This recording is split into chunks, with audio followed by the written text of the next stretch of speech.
Moi, je vais vous l'éclairer en tant que kinésithérapeute, formateur en institut de formation initiale en kinésithérapeute, en formation continue dans le champ de la paralysie cérébrale, pour essayer de donner à voir qu'effectivement, l'inscription des Français dans les pratiques internationales est encore très réduite. On est d'accord? Alors, pourquoi ça? Alors, si on reprend cette idée d'évidence best practice qui a déjà été évoquée, on voit que pour le clinicien, le rééducateur, il y a cette idée de je m'appuie sur quoi pour prendre ma décision? L'aspiration du patient, on est bien sur ce que M. Bérard évoquait, mon expérience clinique et puis une information scientifique. Ça, c'est aujourd'hui, c'est comme ça qu'on essaye de sensibiliser tous les étudiants en formation, avec les limites que, effectivement, on est. Ça, c'est économie, évidence best practice, c'est le contexte international qui arrive en France. Avec aujourd'hui, on a encore une sécurité sociale puissante qui est un frein. Et moi, je vais essayer d'éclairer un peu le contexte des kinésithérapeutes et le contexte de la formation pour comprendre pourquoi on a autant de mal à être inscrit dans une dynamique internationale. Clairement, si on regarde le texte original de la formation, le kinésithérapeute est un assistant médical. C'est encore ce que je vous présente là, c'est le texte actuel qui régit la profession. On exerce encore un art et vous voyez, on fait habituellement du massage et de la gymnastique. C'est comme ça que ça se décrit. Et ouais, c'est ça, c'est le texte d'aujourd'hui. Hein. Voilà. Si on prend le modèle anglo-saxon, là j'ai pris les Canadiens, vous voyez que déjà ils ont une façon de dire assez différente.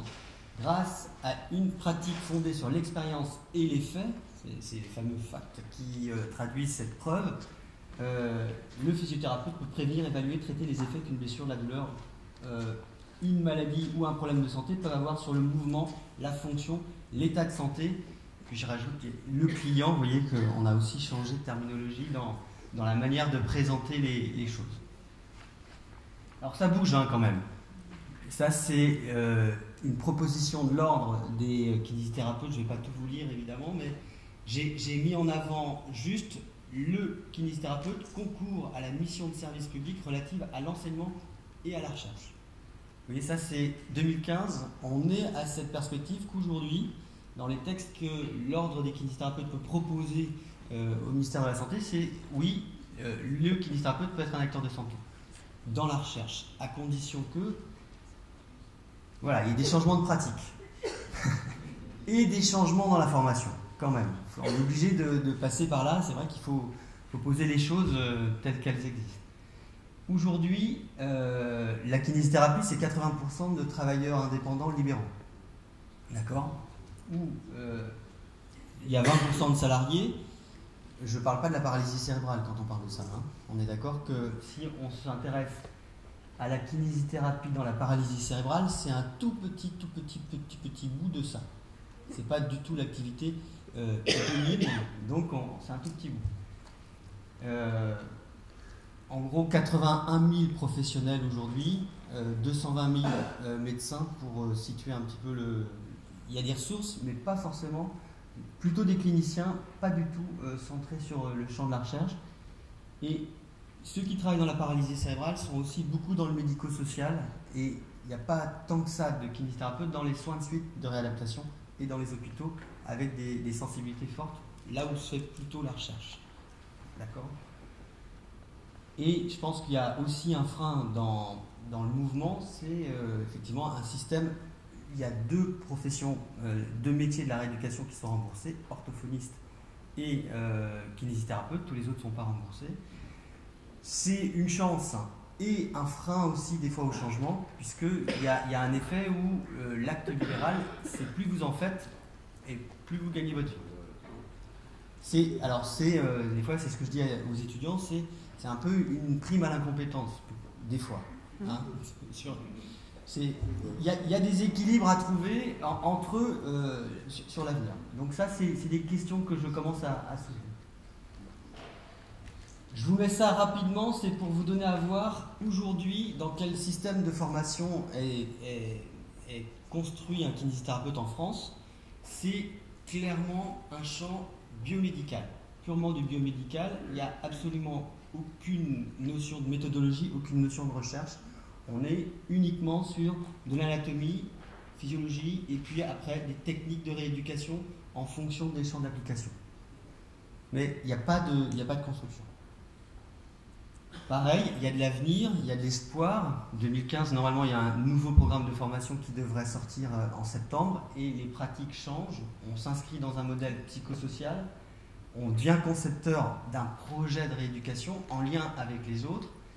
Et effectivement, on est aussi, et je pense que ça c'est quelque chose qui doit être important, si on participe à la sécurité sociale et que on a de ce fait on a un acteur de santé publique, donc on a des comptes à rendre.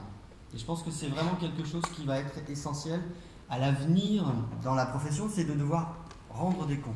Ce que font pas toujours très bien par exemple les libéraux, donc c'est des perspectives. La perspective d'un profil de compétences aujourd'hui en 2015, c'est plutôt celui-là. C'est-à-dire qu'on voit bien qu'il y a des choses qui changent. Si vous regardez, on va avoir informer les professionnels de santé, rechercher, traiter, analyser des données professionnelles scientifiques, participer à un projet de recherche.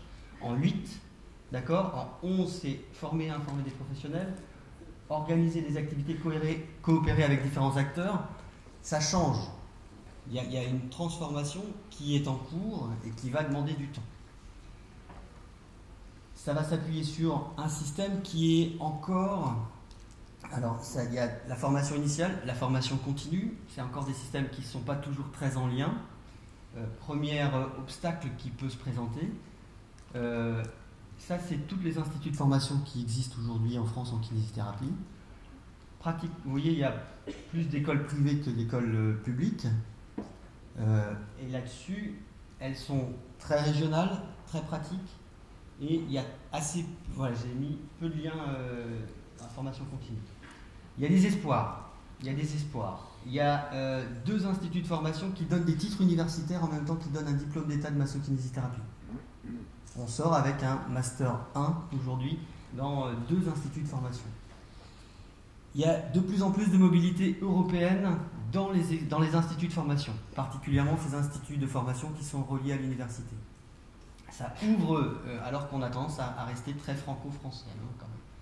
Et puis, il y a aussi des dynamiques collectives professionnelles qui apparaissent. Je prends un terme là qui est marqué, qui s'appelle FNEC. Il y a aujourd'hui une fédération nationale des étudiants en kinésithérapie, des dynamiques professionnelles de coopération qui, moi, à l'époque où j'ai fait ma formation, n'existaient pas. Des espèces de dynamiques de groupes de travail où on va voir apparaître des choses intéressantes. Voilà. Recommandations, alors on s'est penché sur qu'est-ce qui doit se faire dans la Confédération des Physical Therapy nous a donné des recommandations sur la formation. Voilà ce que les Anglais nous encouragent à faire et on voit bien se construire dans le cadre de la pratique basée sur la preuve. Première recommandation qui est à faire et à construire encore, je pense, dans nos instituts de formation.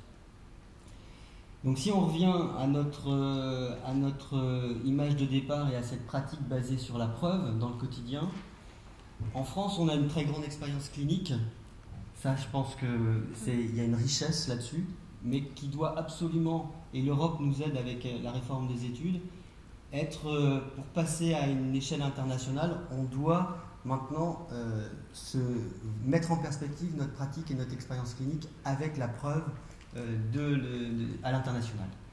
Et ça, c'est un gros travail qui demande effectivement de fédérer des énergies, rassembler des gens et travailler ensemble avec les autres. Je pense qu'il faut décloisonner, il faut travailler au-delà des instituts de formation, entre régions. Il y a vraiment des dynamiques nationales et européennes à mettre en œuvre. Voilà. Dans les pratiques plus interdisciplinaires, plus interrégionales. Et puis, on a des savoir-faire qui sont intéressants à formaliser, je crois, je pense. Voilà. Je vous remercie.